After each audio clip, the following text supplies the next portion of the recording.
Ang mag-ama nagpapapalit-palit sa pagdadrive kay Saldico. Maraming nagtataka ngayon dito sa Europe kasi mga transport sila. Pero nowadays, mula nung umano kay Saldico, hindi sila nakikitang nagtutour ng mga ibang client. Ipinapatigil ang investigasyon. Sa gitna ng pakikipaglaro ng tagu-taguan ni dating Ako Bicol Representative Zaldico sa mga otoridad ng Pilipinas, lumitaw ang isang overseas Filipino worker na may bit-bit na impormasyon tungkol sa dating kongresista. Sa eksklusibong panayam ng DZMM, nagpakilala ang isang alias Joyce at sinabing may kasamang 3 Pinoy driver ang dating kongresista na magiging susi para mahuli si Ko. Nung nagpunta si Saldico sa Portugal, ito yung tatay nga ang nagdadrive. At dating House Speaker Martin Romualdez. Ang allocables ay bahagi ng Department of Public Works and Highways o DPWH budget na dapat sanang nakabase sa Planning at Infrastructure Master Plan para sa distritong nasasakupan ng isang kongresista. Ngunit ayon sa naturang investigasyon, ito raw ay discretionary, politically driven at nagiging bagong anyo ng pork barrel. Yes. Good morning mga kasama. Nandito na naman si Kuya Goods nagbabalik. At syempre, kung di ka pa nakasubscribe sa ating channel, pasubscribe na lang po at hit mo na rin yung bell para lagi kang updated sa ating mga video. Ano na naman ang kwento nyo mga hinat? Ginagawa nyo na naman ang kwento si Bibi Sara patungkol na naman daw sa budget na hindi na naman daw binigay ng tama. Diyos mio Marimar. Mamaya sasampalin kayo ng katotohanan. May resibo. The additional acquisition in PPE of 36 billion ba ito o million? Kasi may balita ng sabi, COA kinwestiyon ang di pagpapareview ng OBP sa kanilang cash beneficiaries. Talaga ba? Oo. Ang problema kasi mga kasama, itong mga stream media, hindi naman talaga nila sinasabi ang mga katotohanan. Oo, alam nyo ba ang mga katayuan niya mga yan? Pag meron ka, bida ka! Ganun sila. Kaya Senator Bato, ito yung mga balita ngayon Senator Bato, hamong tatalunin ang record ni Senator Lacson sa tagal ng pagtatago. Tama lang yun. Senator Bato, wag kang lalabas. Alam niyo naman ang karakas ng mga kumidnap kay Tatay Digong, di ba? Senator Ping Lacson, pinayuhan Senator Bato de la Rosa na magtago ng mabuti. Ay, galingan nyo. Kasi, ito lang Di ba nung kwento nila na walang jurisdiction ang ICC sa Pilipinas, kampante na yung mga tao, akala ng tao na hindi talaga maaresto si Tatay Digong. Ano nangyari? Kwentong kutsero na lang pala ang ginawa nila. Nagpaandar-andar sila na walang jurisdiction at hindi pwedeng arestuhin si Tatay Digong. Kwentong barbero na lang pala. So ito na ngayon. Dapat lang magtago si Senador Bato para hindi siya magaya doon kay Tatay Digong. Kasi wala talaga. Ang gobyerno wala. Transparency sa panukalang 6.7 trillion sa 2026 budget, national budget. Baka naman mahokus-pokus. Kaya babantayan ng minorya sa Senado. Bagong impormasyon sa kinaroon ni Saldico, tinanggap ng ombudsman. Ngayon, ito may mga sila nakakatawa. Nag-o-offer na sila ngayon ng cash prize. Cash prize para matukoy kung nasaan si Saldico. Nasa Portugal ang sabi doon sa balita. Pero, Mr. Saldico, hindi sa kinakampihan ka namin huwag kang lilitaw. Dahil marami ka pang ibubulgar patungkol dyan sa kung sino ang nag-group effort ay Tatay Digong. Lalabas at lalabas yan. Sabihin mo na, lahat-lahat.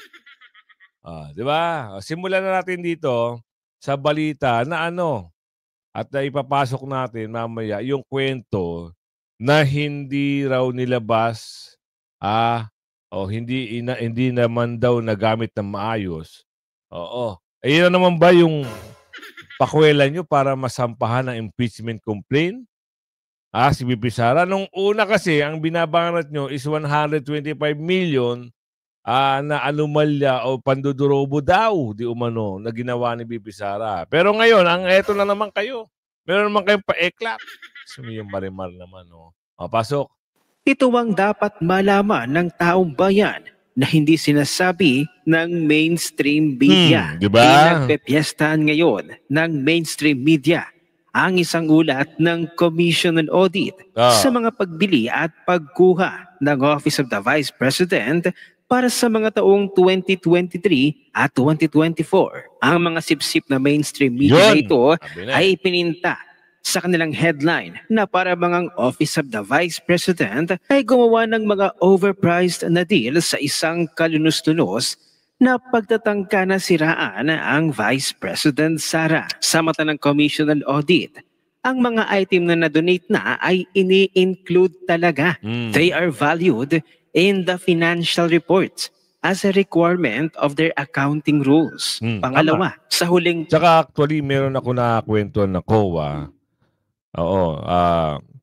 Nagtatrabaho sa COA.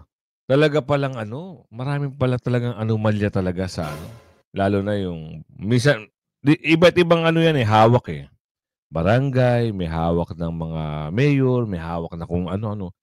Talagang iba. Minsan daw, operan talaga sila. Lalo na ngayon, mag-e-end ng year. Kailangan nilang ubusin ang kanilang mga budget. Kahit silang kalsada, wawasakin. Para lang hindi maibalik yung, alam nyo na yun, yung mga pondo. So ito, gagawa nila ng kwento. Meaning to say, may panibago na naman silang istoryahe. Kasi actually, tapos na ang taon. December 3. So, January, February 6, pwede na sila makafile ng impeachment. Ano ba nabalita kahapon? Niluluto na ng mga makabayang bulok. Yung makabayang bulok daw di umano, na ipa-file na naman ng case o impeachment case laban kay BP Sara. Ayan na naman kayo. Kayo nagpapagulo ng bansa. Manahimik na lang kayo. Ilang taon na lang si Bungiknik at si BP Sara na uupo. Kaya kayo nang gigigil, baka kayo mabalikan ni BP Sara. At yung pakpak ng Agila ng Davao ay bubulusok sa inyo. At yung kuko, yun ang matindi, yung kuko. Kaya sige, para lang hindi makatakbo, gagawa nyo na naman ng kwento. Ito na naman, meron naman kayong gantong pakulo. Ano sa palagay nyo mga kasama? Di ba, ito na naman ang isang taktika nila para saan? Makwentuhan na naman si BP Sara na ganito na naman at hindi na ayos, hindi na gamit na maayos ang pondo? Ganun ba? Wow! Parte ng article. Mayroong nakatagong hidden. Ito ay isang disclaimer. Ang article mula sa PhilStar, 200,000 per CCTV and more. A look at the Office of the Vice President's new equipment in last 2 years. At ayon sa kanilang pricing, COA did not flag OVP for any of its acquisitions in 2023 and 2024, aside from the accounting error in the donated photocopiers. So in short, walang nakitang overpricing ang Commission on Audit. Meron lamang itong accounting error. At sa loob ng 3 magkakasunod na taon ngayon. June 19, 2025. Ayan na, lumabas na. Wala na namang error. Nagamit na maayos. For example, eto na lang bibigyan ko kayo ng isang example. Kayo na bumabatikos kay BP Sara, ano bang sabi? May utang ba ang gobyerno ng Davao? Hindi pa kayo napapahiya. Hindi kayo nahihiya sa mga pakulo nyo. Sa inyo, ang Davao malinis, zero debt, walang kautang-utang, may mga bagong bases, libreng service sa mga bata, magandang facilities, maganda, malinis, tahimik, safe na city. Ano pa ba? Yung mga spaghetti wire, ginagawa underground na. Magtanong kayo sa mga taga Davao kasi puro kayo pakulo. ito yung binabalita kasi nila eh. Binabaligtad nila yung mga mga nagawa, ha. Binabaligtad ng ibang, alam niyo yung mga stream. Gusto niyo ba, wag na natin baka sabihin eh naninira tayo eh, 'di ba? Pero ang problema kasi, kinukuwentuhan nila ng hindi maganda. Sino? Si VP Sara. Ginagawan nila ng kwento. Wala talagang magandang gobyerno pag ang namumuno ay isang lulong. No. 'Di ba? Ngayon, nakatuon sila kay Senador Bato. Saan? Gusto natin. Pakinggan natin 'to. Kaya pinayuhan siya ni Senador Pinky na magtago mabuti. Parang ginawa niya. 'Di ba nagtago siya mabuti? Kaya ganun lang din. Senador Bato, huwag kang lalabas ha. Okay lang yan. Kahit wala ka sa Senado, okay lang yan. Andyan sila, Senador Marcoleta, Senator Robin Padilla, si Amy, si Senator Alan, si Escudero, Jinggoy Villanueva, Bongo. 8 na sila dyan. Andyan na sila. So, okay lang. Basta hindi ka nila madala sa dahig. Hindi pa rin nagpapakita si Senator Bato de la Rosa hanggang ngayon. Pero nakuha pa niyang biruin si Senator Ping Lacson. Ayon kay Bato, hihigitan niya ang record ni Lacson sa tagal ng pagtatago. Nasa frontline ng balitang yan, si Mayan Los Baños. Ang advice ko sa kanya, kung wala siyang intention na mag-surrender, magtago siya mabuti. Advice ko sa law enforcement, hanapin niyo siya mabuti. Trabaho nila yan maghanap Yan ang payo ni Senator Ping Lacson kay Senator Bato de la Rosa na absent simula pa noong November 11. 2 linggo na ang nakakaraan ng kumustahin siya ni Lacson sa group chat ng mga senador. Pabiru daw nag-reply si Bato. I found time na kumustahin lang siya. Sabi ko, kumusta ka na? Mag-ingat ka lang, gano'n. Ang biro niya na sa akin, sir, i-break ko yung record mo sa pagtatago. Tapos may haha. Matatanda ang nagtago rin si Lacson po nang masangkot siya sa Dacer Corbito murder case, pero kinalaunan ay napawalang salary naman siya. Magmula nang umugong ang bali-balitang may arrest warrant ang ICC laban kay Bato, ay hindi pa siya tumuntong ng Senado, pero sumisweldo pa rin siya. Ayon pa kay Senate President Tito Soto, pwedeng mag-file ng ethics complaint laban kay Bato ang mga kababayan nating may reklamo dahil sa kanyang pag-a-absent. Kung mayroong mga kababayan tayo na gustong tanungin, itong ganyan, mag-file sila ng ethics complaint. Ito yung magandang remedyo. Ayon pa kay Senate President Soto, walang komunikasyon sa kanya si Bato hanggang ngayon. Para naman kay Senate Minority Leader Alan Cayetano, dapat masiguro ng gobyerno na mapoprotektahan ang kalayaan ng senador. When your life or liberty is threatened. Yan dapat ang mga payo. Hindi yung magpapayo na magtago siya mabuti. At sasabihin pa, meron pang counter doon na yung mga kapulisan naman, hanapin siya mabuti. Isipin nyo. Diba? Alam niyo yung payo na yon, payong walang katuturan yun. Hindi niya yan kakampihan.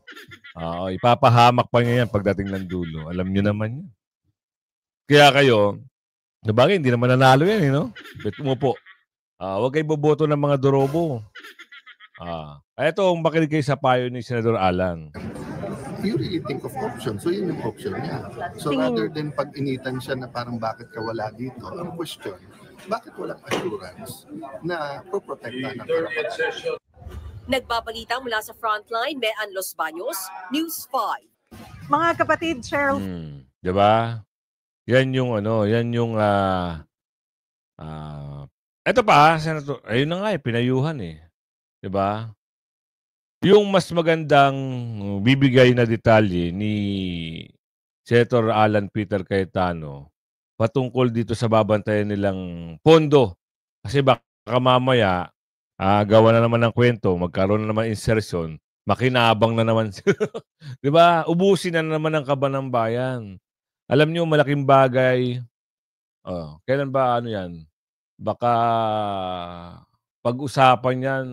Kasi kailangan na yung budget may ipasa para sa 2026. Kasi 2026 na. Ano na ngayon? 23. So, 28 days na lang. January na. Tama ba? 28 days na lang. January na. So, kailangan na nilang maaprubahan yan. So, babantayan niya ng minorya sa Senado. Kailangan walang makalusot dyan na ginawa ng mga dorobo na may insertion.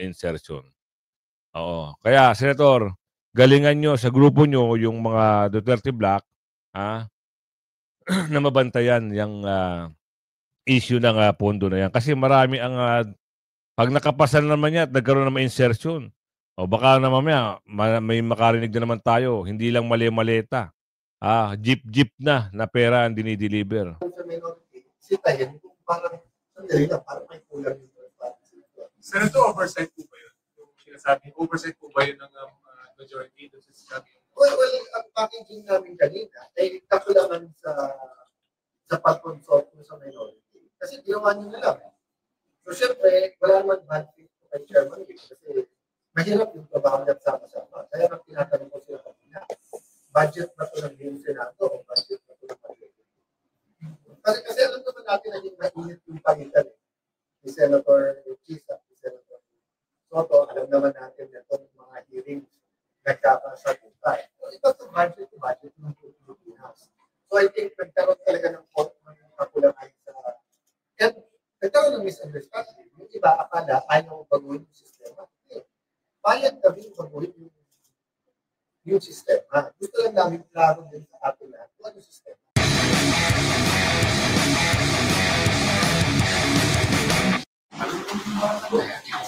Na-resolve na yung kanina sa committee, yung tungkol sa committee. Okay. So, we want to go all the way with the reforms. Diba? So, either nagbago o hindi nagbago. Either transparent or hindi transparent. Diba? So, we've been saying, and nakita niyo naman yung cooperation natin during the 11 days, diba, na sige, wala na yung dating sistema. Pero ano yung bagong sistema? Diba? So, for example, ito, parang usap-usapan ng mga senador, i-limit daw yung amendments. So sabi ko, hindi ba yung limit ng amendments? Ibig sabihin, kung ano lang isulpo ng Malacanang, yun ay papasa natin. So tunay na reform na yun. So sinabi from the start, ng DPWH, they have almost 300 billion na flood control. So ang question, saan ilalagay yun? So yun yung question namin kanina. May 400 billion na nilipat na from the House to the committee report. Na hindi natin alam kung paano nilipat at sino naglipat yun. Kita nyo, meron naman pala na something. Kaya mas maganda, wag nyo muna ipasa yan. Bahala muna nakabinbin yan, Senator Alan, para, pag yan naman pinakilaman ng namumuno, talagang gusto talagang magnakaw. Uubusin talaga ang kaban ng bayan. Kaya nga ito nababalita, si Charis at kanyang tito ay bilyon-bilyon na tanggap na allocables. Naku, Diyos mo yung marimar. Kaya Senator Alan Cayetano, please lang, pakibantayan ha. Huwag niyong papopormahin yung mga dorobo na yan ulit. Kung dati, noong 2025, nakalusot yung bilyones, 100 billion, 50 billion na insertion. Ngayon, please lang, kahit singkunduling, huwag niyo silang papormahin. Kaya ito, nagkakaroon na naman ng balita dito. Yung si Charis at kanyang tito ay nakakolekta. Kolekta ba? O naka-allocable Oo. Para nabigyan ng proyekto na halagang ganun.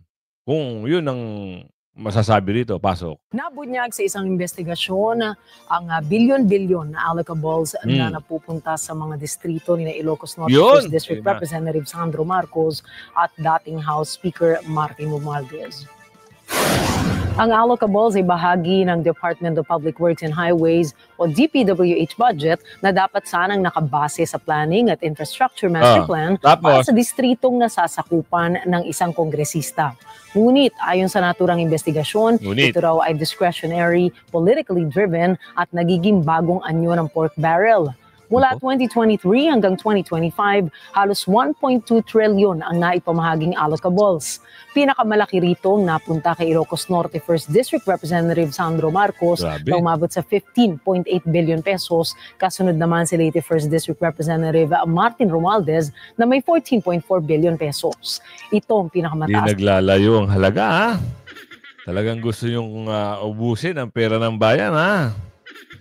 Di ba kayo nahihiya niyan? Pagkatapos ng termino nyo, matalo man kayo. Paano kayo pag pinakasuhan kayo ni BP Sara, pag-upo ni BP Sara? Lahat yan, ubos. Saan nagtataka tayo, bakit hindi pa napipris yung asset nito, no? Ni The Big Fish?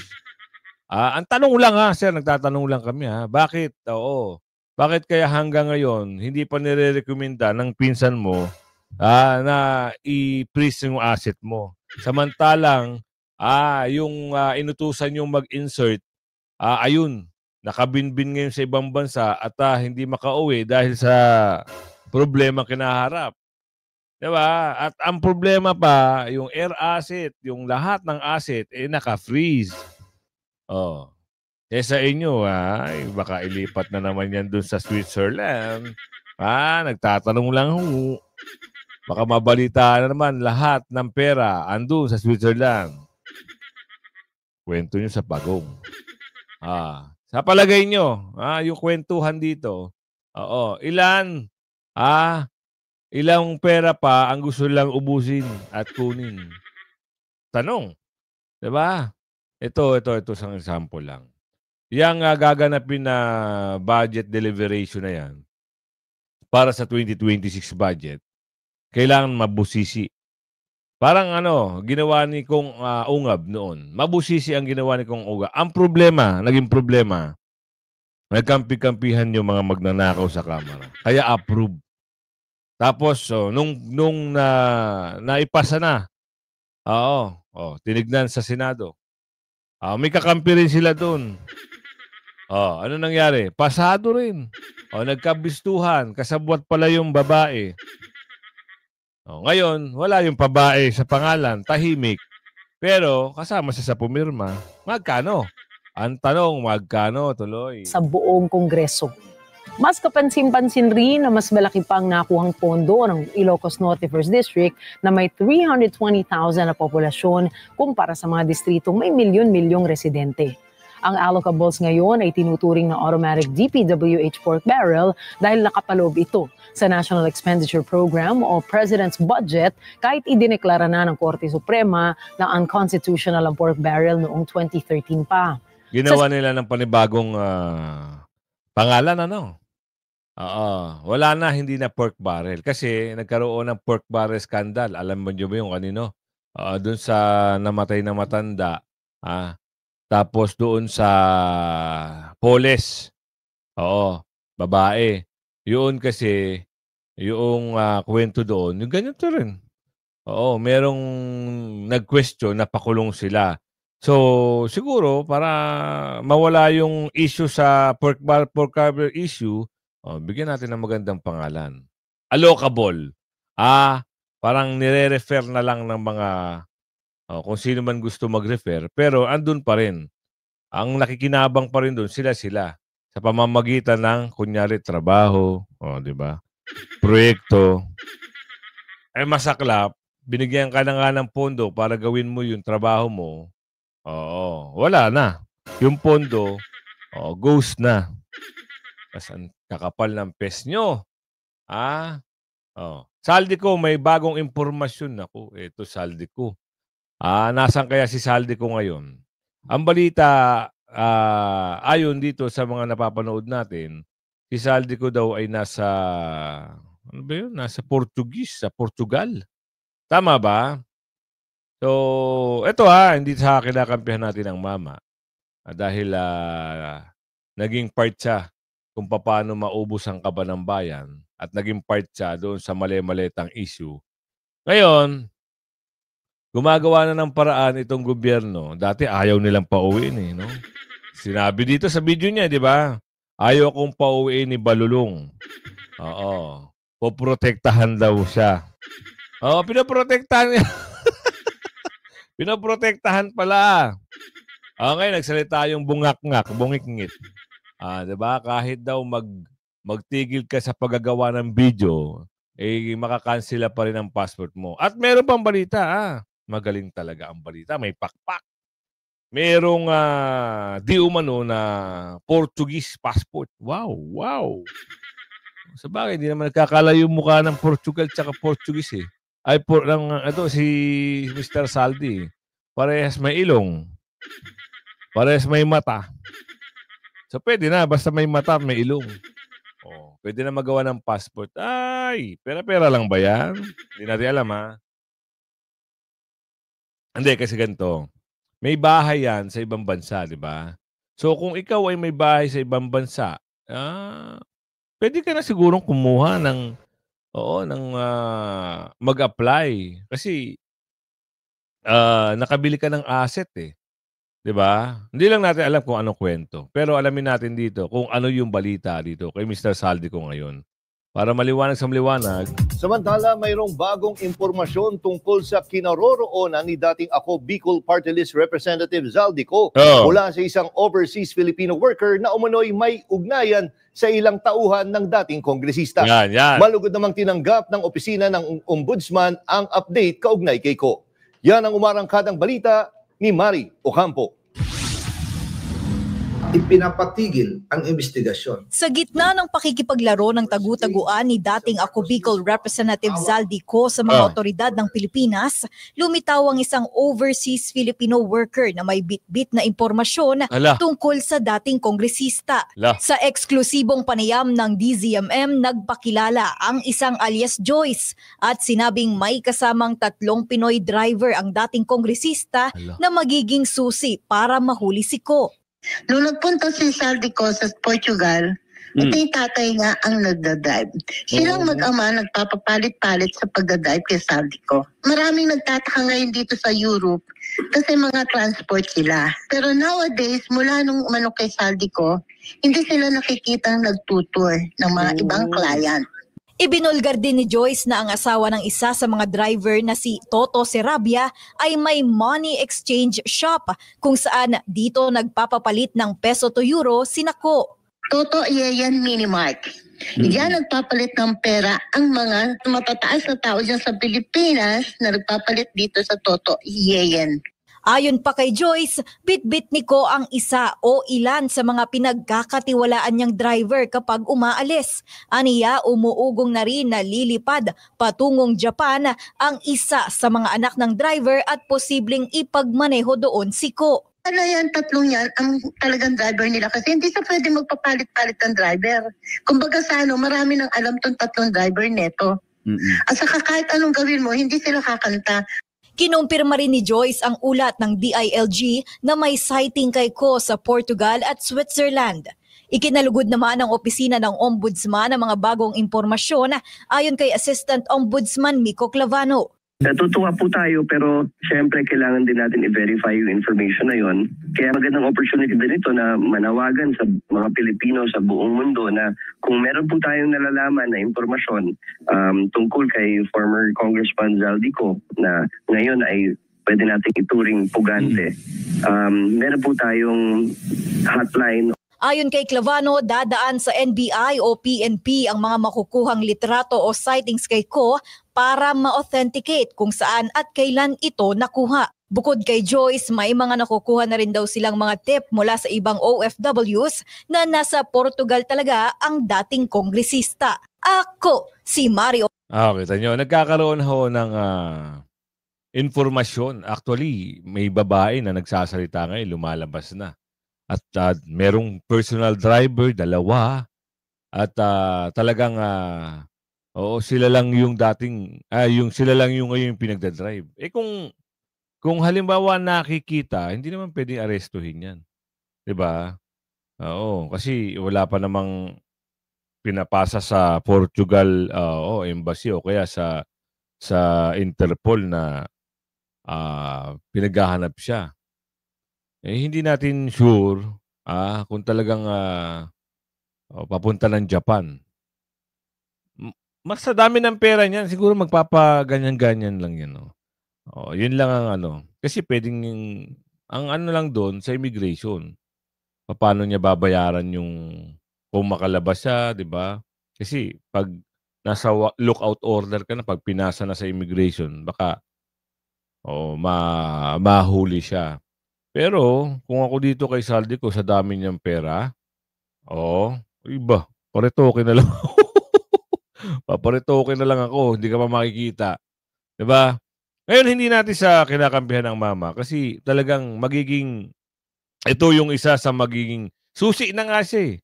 Paano nalaman ng tao yung mali-malitang pera na dinideliver doon sa magpinsan? Susi na siya, lumabas ang mga katotohanan na talaga yung sinabi ni Gutesa ay lahat katotohanan. Tapos kinakampihan pa ni Pinky at ni, 'di ba? Kinu-question pa nila si Senador Marcoleta na bakit daw kinakampihan itong si Gutesa. Kasi totoo. Inaalam yung katotohanan para mahuli yung the big fish. Pero ang problema, wala, may nagkakanlong talaga eh. Ang pangit ng gobyerno, no? Kahit alam na nila na ninanakawan na ang taong bayan, pagtatanggol pa rin nila. Bakit? Nakikinabang at makikinabang sila. Yun lang. Pera ng taong bayan, pinakikinabangan nila. Ang saklap. Kawawa ang Pilipino sa mga durobo. Saldi ko. Natunto na kung nasaan. Saldi ko, may impormasyon na kung nasaan at sino ang nagkukupkup. Sino ba nagkukupkup? Tama ba? Sino ang kumukupkup? May kumukupkup ba? Parang wala naman. Parang may nagdadrive lang. Ayun ang balita, sabi nung nasa voice. Oo. 'Di ba? Informante ata yung babae na yun eh. Hanggang sa muli kung nandito ka, kung umabot ka sa video natin ito, paki-like and share hanggang sa muli. Bye-bye!